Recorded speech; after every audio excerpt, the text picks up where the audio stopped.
Bonjour. Cette présentation ne peut reprendre que partiellement le texte écrit. En conséquence, j'ai fait le choix de restituer quelques points saillants de ma démonstration. Le contexte d'institutionnalisation des relations internationales avec la création de la Société des Nations, du Haut Commissariat pour les réfugiés de cette même société et du Bureau international du travail au lendemain de la Première Guerre mondiale pèse dans les formes d'intervention en faveur des réfugiés et s'inscrit, plus qu'il ne le provoque, dans une recomposition du champ humanitaire qui est le fait d'acteurs sociaux au statut et au répertoire d'actions différenciées, chancellerie, organisations privées religieuses ou laïques, structures communautaires, inscrits dans des processus de légitimation croisée. Les acquis récents de l'historiographie irriguent la question. Je pointerai 3 domaines. L'histoire renouvelée des organisations internationales, apporter une attention particulière aux réseaux transnationaux, à leur articulation avec le domaine de l'expertise et l'élaboration des normes dans un va-et-vient entre échelles locales, nationales et internationales. L'histoire des réfugiés au XXe siècle et celle de l'action humanitaire ont intégré les propositions de l'histoire globale dans le domaine de l'étude des diasporas, de la gouvernance des migrations, comme dans celui des réseaux et acteurs. En mobilisant les historiographies du genre, des émotions politiques, des mémoires, il propose une alternative à une histoire érigeant le réfugié en simple objet de projection des politiques publiques, des mobilisations associatives et des avatars de l'action humanitaire. Les productions récentes sur les communautés arméniennes, les constructions identitaires et mémorielles collectives ou individuelles, permettent de promouvoir une approche réflexive sur des catégories englobantes et supposées stables, comme celle de nation arménienne, en examinant comment, en leur temps, celles-ci ont pu constituer des objets de lutte et d'enjeux locaux ou globaux. Le dernier champ concerne une nouvelle approche critique de l'histoire du droit international et des droits de l'homme, intégrant l'étude des trajectoires des juristes internationalistes et l'archéologie de l'internationalisation des droits de l'homme avant 1948, qui constitue mon travail de recherche aujourd'hui. En se plaçant à l'intersection de ces champs historiographiques, quelques points saillants peuvent être identifiés.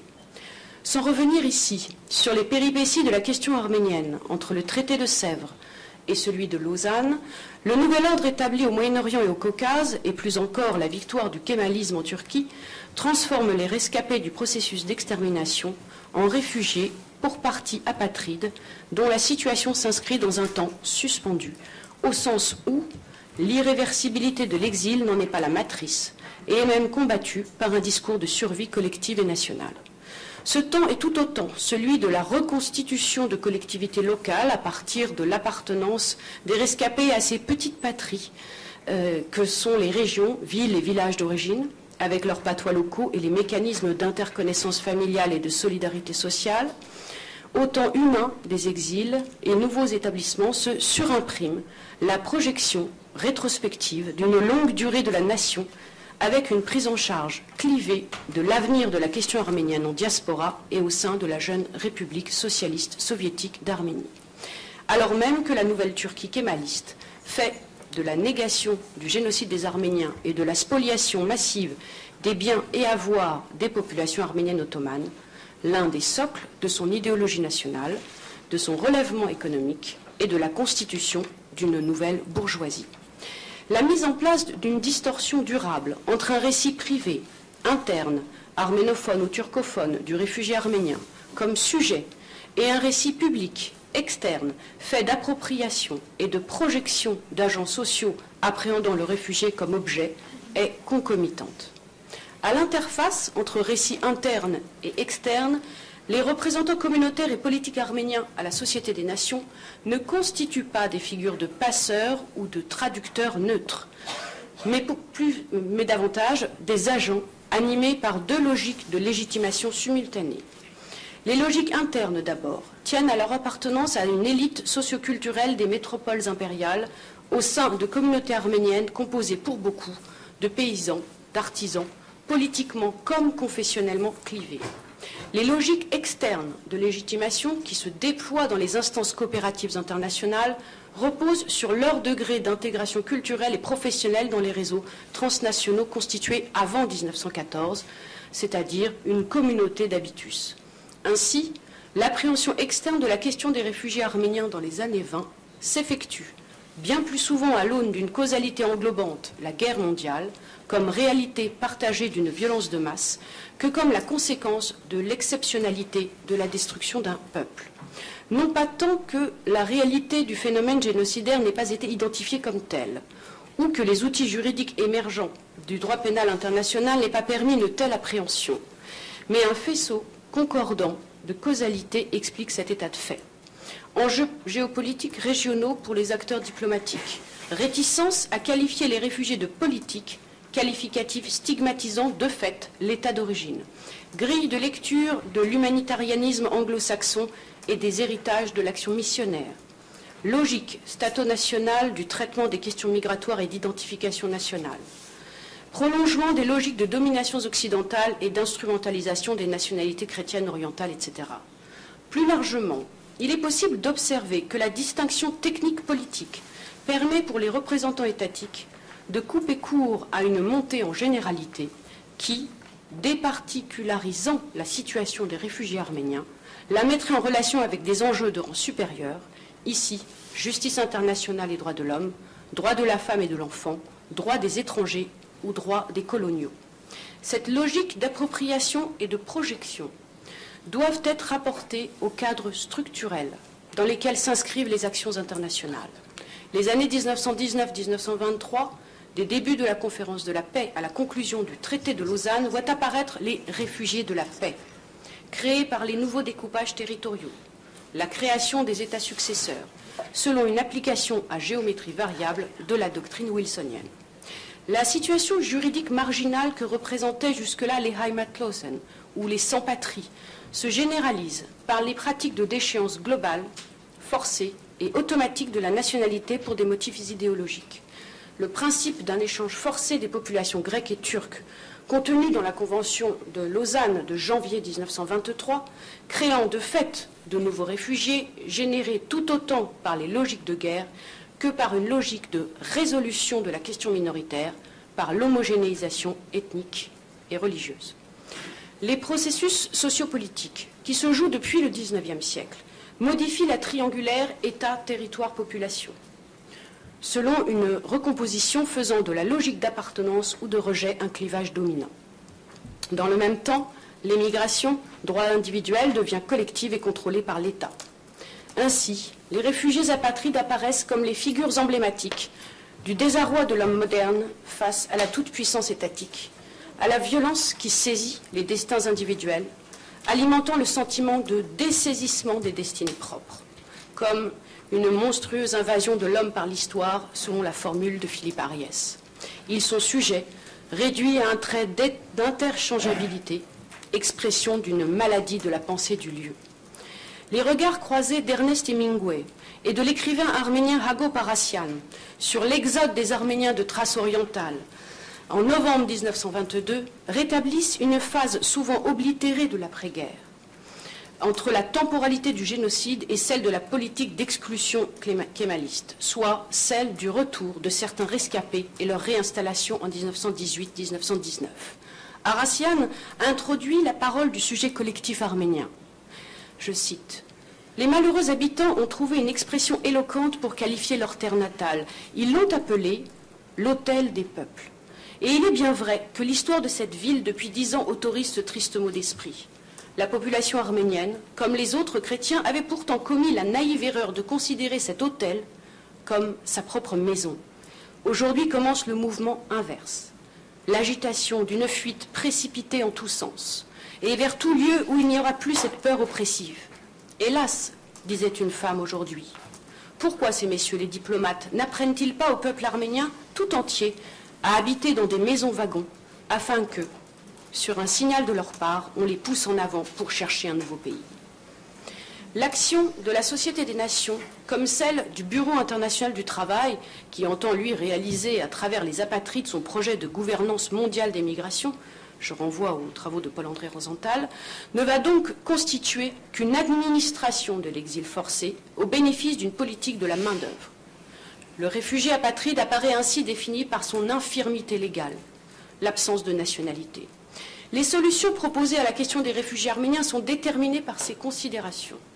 Le rapatriement apparaît comme une priorité, soit le triptyque, rapatriement que je mettrai évidemment entre guillemets, naturalisation, réintégration dans la nationalité d'origine. Et l'on envisage, à défaut, le placement collectif ou individuel dans les États refuges. De la même manière, le problème posé est perçu comme temporaire et devant être réglé au cas par cas des collectifs nationaux éligibles à la protection du Haut Commissariat. On sait que cette approche atteint ses limites dans les années 30, amorçant de fait le processus d'individualisation du statut de réfugié et la reconnaissance progressive de la notion de crainte de la persécution. L'intervention en faveur des réfugiés arméniens constitue une extension du mandat du haut-commissaire Nansen en faveur des réfugiés russes. Elle est décidée lors de la séance du Conseil de la SDN le 23 septembre 1923, en réponse à une demande officielle de la délégation nationale arménienne. Ainsi, à partir de 1924, les réfugiés apatrides arméniens obtiennent un certificat semblable à celui élaboré en 1922 pour les Russes, dans les États qui acceptent de ratifier le nouvel arrangement. La gestion des réfugiés Nansen est le plus souvent dévolue par les pouvoirs publics nationaux aux organes de représentation communautaire déjà constitués. Ainsi, dans le cas français, les 2 délégations arméniennes sont investies de cette gestion au sein du comité consultatif des organisations privées, le commissariat pour les réfugiés.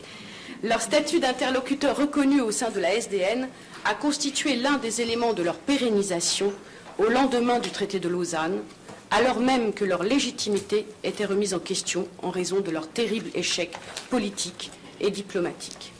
Cette gestion déléguée et le statut d'interlocuteur accordé aux représentants communautaires peuvent être analysés en mobilisant la notion de répertoires impériaux proposée par Jane Burbank et Frederick Cooper pour désigner les mélanges, combinaisons et transformations des pratiques impériales. La France, qui joue un rôle central dans l'orientation définie à la SDN, inscrit son appréhension dans une logique impériale de politique de la différence. Les élites et corps constitués des délégations arméniennes sont des intermédiaires dans l'administration des collectivités réfugiées apatrides, ce qui permet à la fois de ne pas promouvoir une politique de naturalisation des apatrides et d'établir un lien vertical en direction de chaque communauté, ne préjugeant pas de la généralisation du statut de réfugié à d'autres collectivités sur un critère de persécution. L'établissement des réfugiés arméniens est le second volet d'intervention du commissariat. Les représentants grecs à la SDN notamment n'ont de cesse de souligner la surcharge que constituent ce qu'ils appellent les éléments inassimilables arméniens.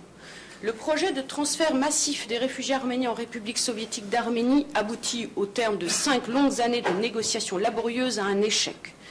À cet échec n'est pas étranger la mise à l'agenda d'un autre plan d'établissement initié à Beyrouth par les autorités françaises et par le Comité international de la Croix-Rouge.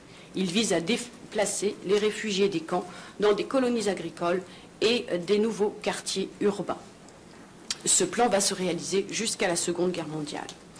La mise en place de ce plan d'établissement en Syrie-Liban est aussi l'occasion pour les autorités françaises de mettre un terme définitif à un programme spécifique de la Société des Nations Syrie, conduite par la missionnaire danoise Karen Yeppe. Celle-ci est depuis 1921 commissaire de la Société des Nations, membre de la section d'Alep de la Commission pour la protection des femmes et des enfants au Moyen-Orient. Sa mission est de rechercher les femmes enlevées, achetées ou prises en charge pendant les déportations par des familles musulmanes et d'assurer leur restitution. Si la question des réparations du génocide et du sort des rescapés reste en suspens dans ses dimensions territoriales après 1923, elle se développe de manière considérable concernant la politique d'exclusion et de spoliation pratiquée par le régime kémaliste, qui rejoue puis complète la politique génocidaire jeune turque. Les archives de la section des minorités de la Société des Nations contiennent l'ensemble des requêtes et recours d'individualités et collectifs, l'Office des réfugiés arméniens de Paris et le Comité des réfugiés arméniens de Grèce. Ces requêtes concernent le refus systématique des autorités turques de délivrer aux populations arméniennes passeports et papiers d'identité, les spoliations des biens meubles et immeubles, notamment à Smyrne, la confiscation des avoirs bancaires, la demande de mise à disposition des réfugiés et orphelins arméniens des dépôts turcs qui avaient été saisis par les Alliés en Allemagne, les assurances-vie contractées par les Arméniens victimes du génocide auprès des sociétés européennes et américaines. L'approche légaliste d'un recours aux nouvelles institutions internationales, section des minorités, comité des Trois, Conseil de la Société des Nations, Cour permanente de justice internationale, est un échec, en dépit de la mobilisation du corps des juristes internationalistes, européens et américains, expertise, pétition, intervention qui sont coordonnées à Genève par le juriste russe André Mandelstam, en raison de l'opposition systématique des puissances membres du Conseil de la SDN.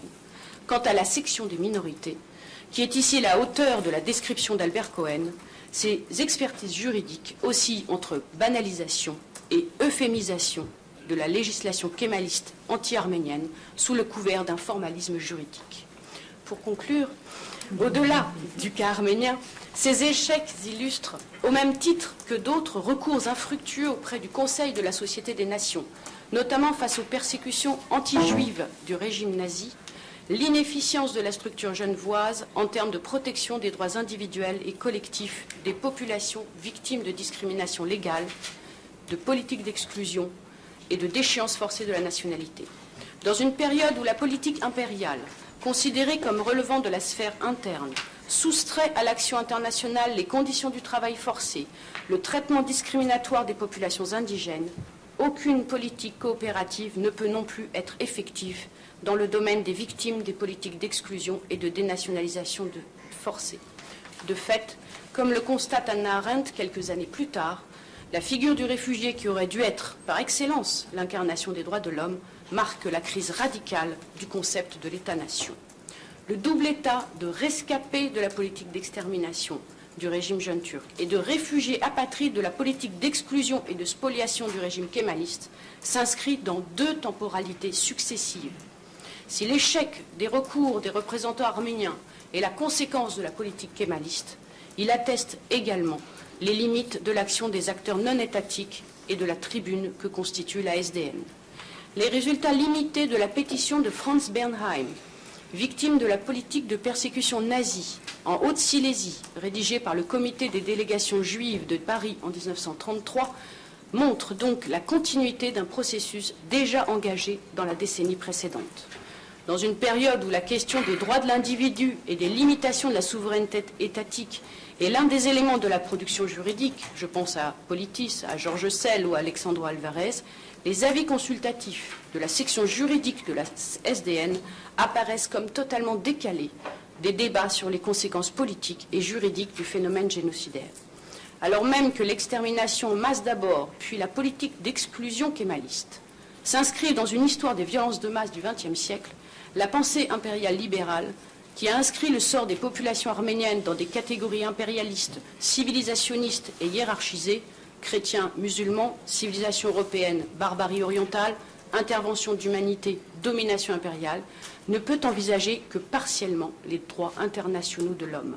Cette formulation émergente est toutefois celle que propose André Mandelstam dans la déclaration adoptée par l'Institut de droit international à New York en 1929.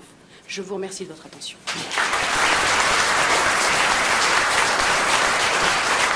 The best for last, we have Annette Becker who's going to now speak to us about the famous Raphael Lemkin and how the term genocide came to be created.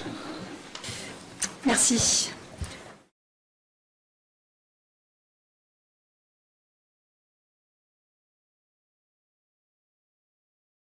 On pouvait lire dans Punch en 1919 « La libération et la résurrection de la Belgique et de la Serbie ont été deux des plus splendides résultats de la guerre mondiale, quand la débâcle en Russie et le martyre de l'Arménie ont été ses plus grandes tragédies. Il a fallu une autre guerre mondiale pour que la tragédie de l'extermination des Arméniens soit perçue dans sa spécificité et trouve un nom. Raphaël Lemkin ne fut pas le seul intellectuel qui comprit que quelque chose d'extraordinaire avait été perpétré contre les Arméniens pendant le premier conflit mondial, bien plus que dans les territoires envahis et occupés de Belgique, du nord de la France, de Serbie ou de Galicie. Mais il fut celui qui inventa un mot, génocide. En 1941, Winston Churchill a prononcé un discours radiophonique d'une gravité exceptionnelle sur les meurtres de masse qui se produisaient depuis l'invasion de l'URSS par les nazis. Nous sommes, dit-il, en présence d'un crime qui n'a pas de nom. Lemkin allait lui donner un nom.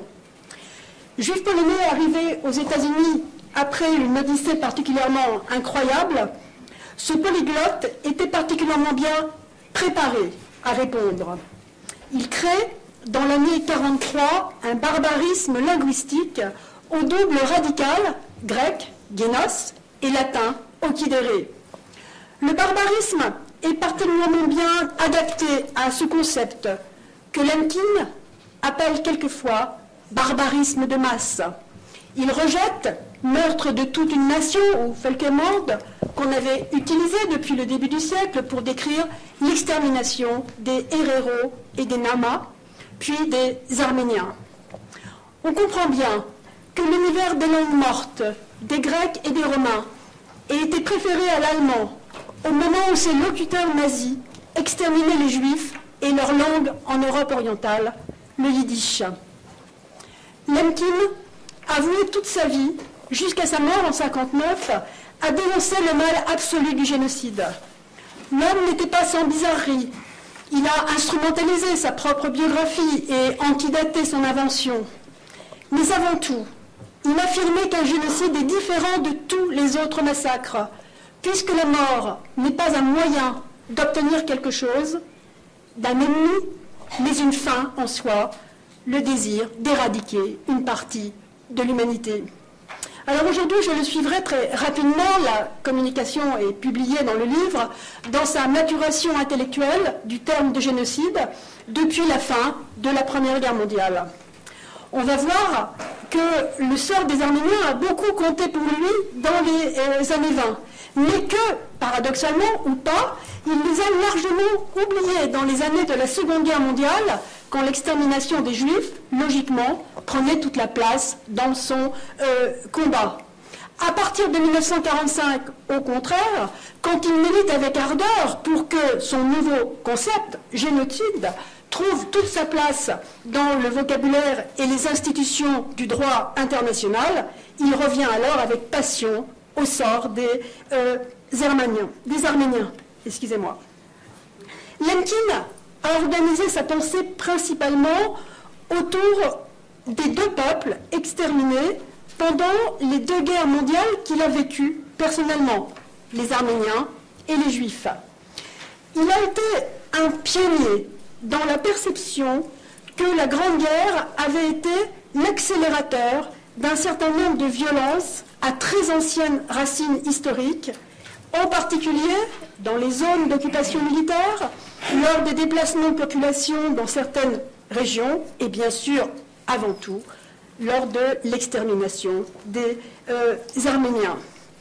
Il a discerné très tôt ce que la Seconde Guerre mondiale a si terriblement prouvé et qu'il étudierait dans son livre « Axis Rule » et en particulier dans le chapitre 9, dont vous avez le début sous les yeux, « Genocide ». Que l'extermination n'était pas une cruauté accidentelle, mais l'essence de ce type de guerre contre les civils, dans la volonté d'homogénéiser peuple et religion.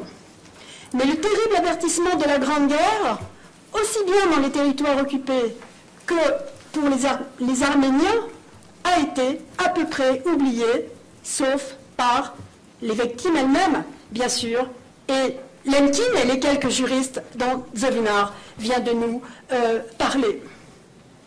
Dès ses études, au début des années 20, Lemkin s'est passionné pour les crimes commis pendant la Grande Guerre et les débats d'abord.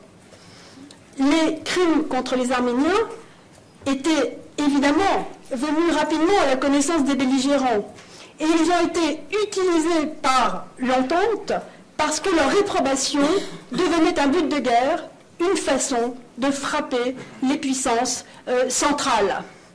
Ils ont été à la fois bien connus et mal perçus. Ainsi, et on vient de le rappeler, dès mai 1915, on a qualifié de nouveaux crimes contre l'humanité et la civilisation l'extermination des Arméniens. Ce n'était pas une incrimination juridique qui sera retenue seulement en 1945 par le tribunal de Nuremberg, mais une constatation vengeresse de la part des nations de l'entente en guerre.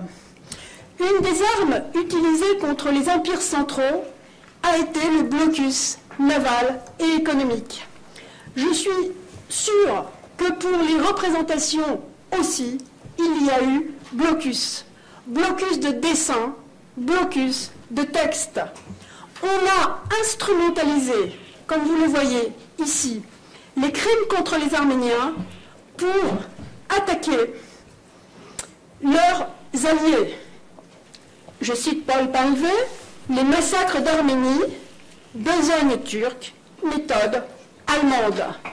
Mais en fait, en faisant des Turcs de véritables marionnettes aux mains des Allemands, on les a aussi, d'une certaine façon, exonérés de leurs crimes, comme on le voit sur ces caricatures de différents pays.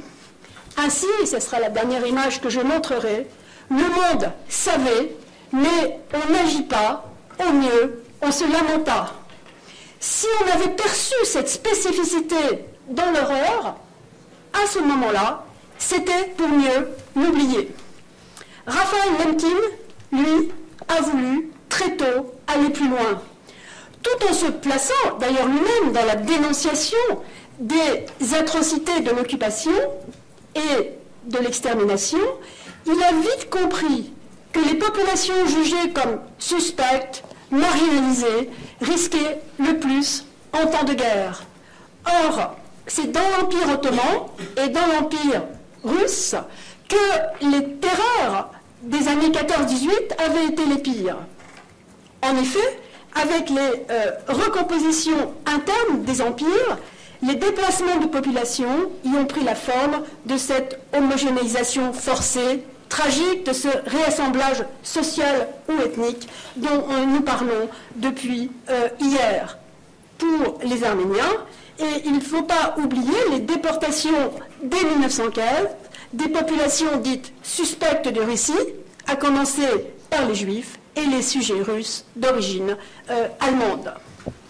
1921 est pour Lemkin l'année pivot, ou c'est ainsi qu'il l'a reconstruit plus tard. En effet, après le choc de la libération par le gouvernement britannique de 150 responsables turcs de l'extermination des Arméniens, dont Michael parlait tout à l'heure, eh bien, Talat Pacha, exfiltré à Berlin, y est assassiné par Tellerian. En 1926, Shalom Schwarzbart assassine, lui, à Paris, Simon Petliura, qui est le principal organisateur des pogroms de 18-20 en Ukraine. Lemkin se passionne pour les deux procès, et pour les deux procès en même temps. Il constate qu'un Arménien et un Juif, dont les familles ont été victimes de crimes collectifs entre 1915 et 1920, se sont fait justice dans une vengeance individuelle dans les pays où ils avaient trouvé refuge, la France et l'Allemagne. Et en Allemagne et en France, on n'arrive pas à les juger. Donc, qu'est-ce qu'on dit? Ils sont évidemment fous, ils sont irresponsables de leurs actes.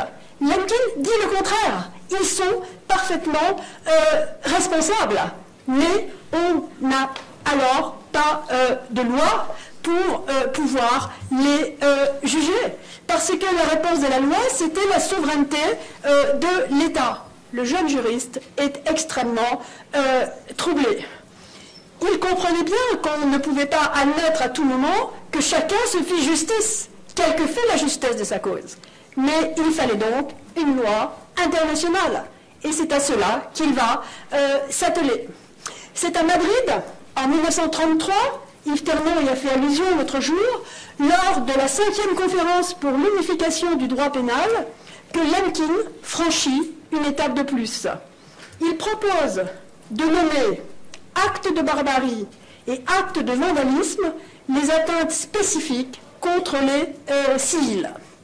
On est en 1933 et Lemkin, à ce moment-là, est allé aussi loin qu'il a pu sur le chemin d'une formule juridique qui réfléchissait à la fois aux crimes contre les individus appartenant à certaines collectivités, à certains peuples, et contre des cultures.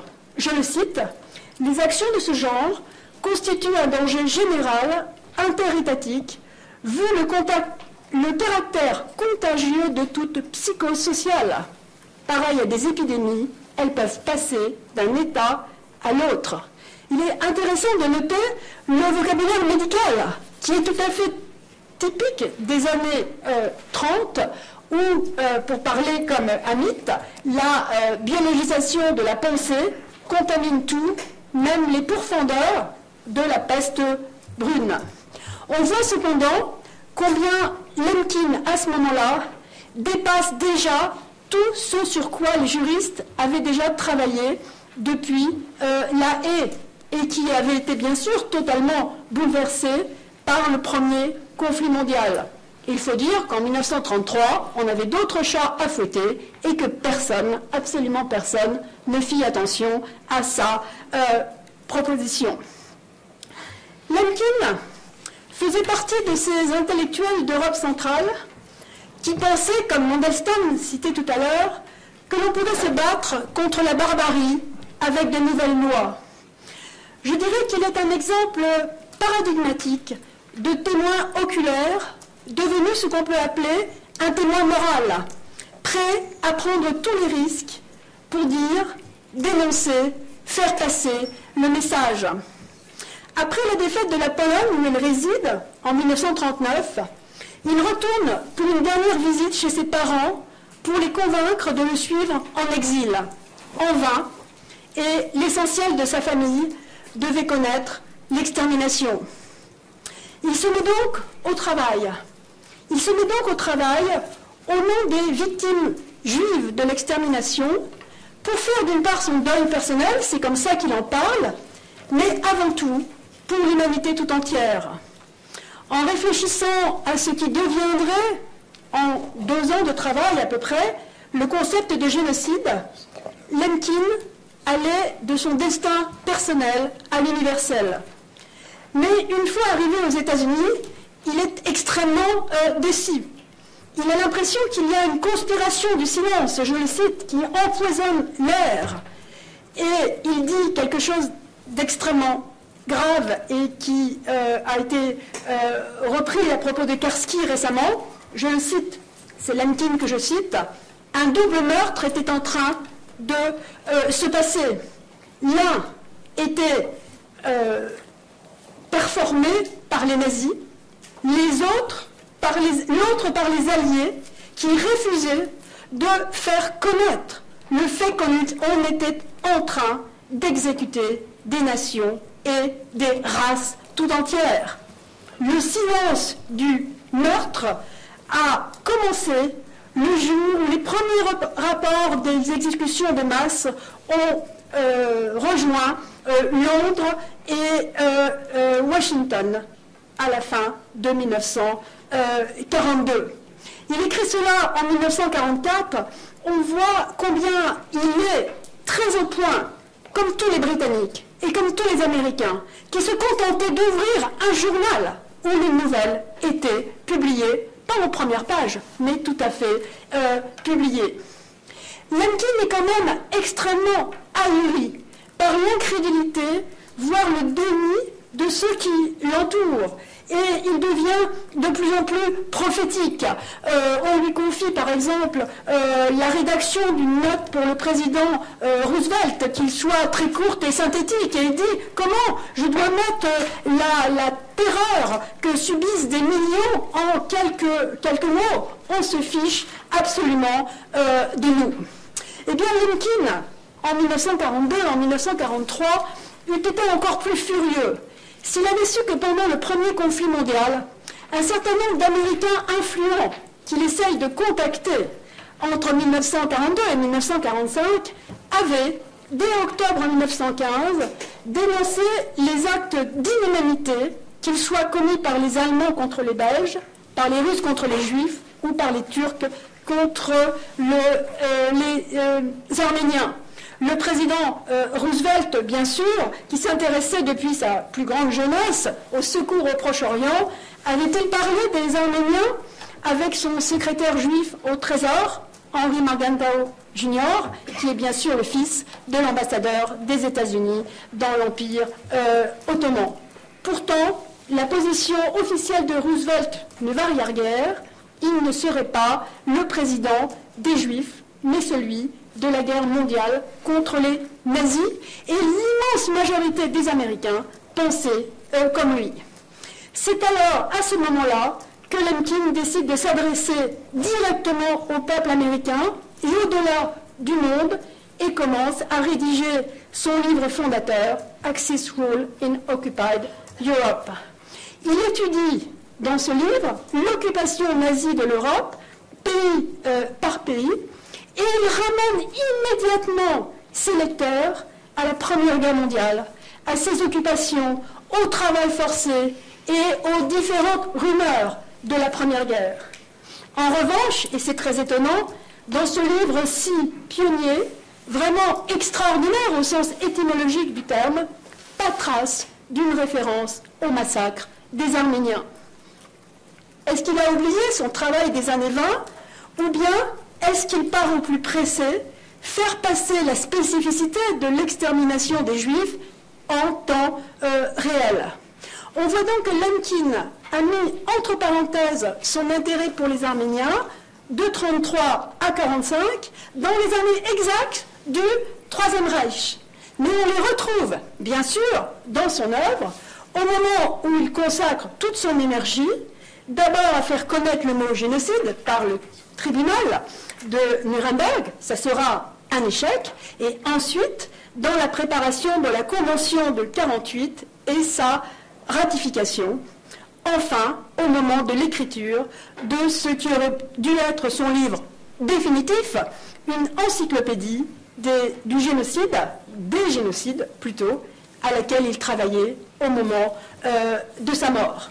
Je conclurai maintenant en disant que c'est seulement en 1946 que pour la première fois, il revient aux Arméniens dans ses notes, et je le cite, il parle des nazis, ils ont été très près d'atteindre leur but quant à l'extermination des Juifs et des Tziganes en Europe.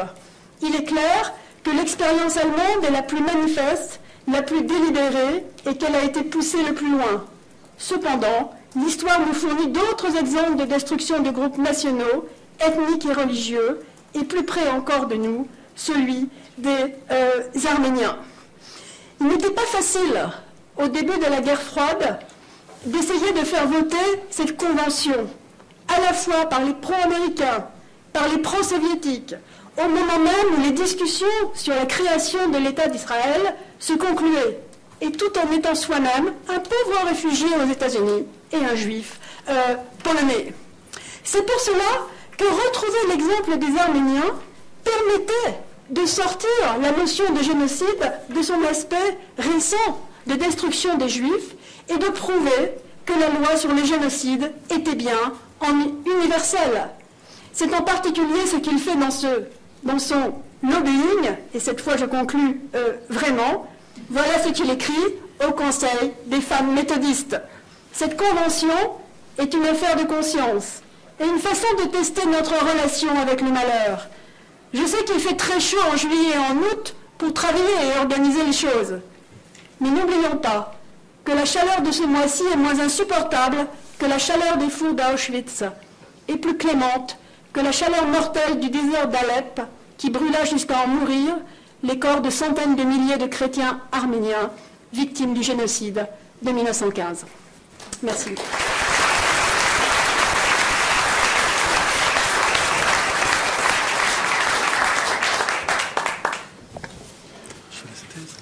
Thank you, Annette. And that word genocide, sometimes in my field in international criminal law, people call it the G word, because it still is of such significance and controversy, and really has different meanings legally, politically, and probably what the common person conceives of as the word.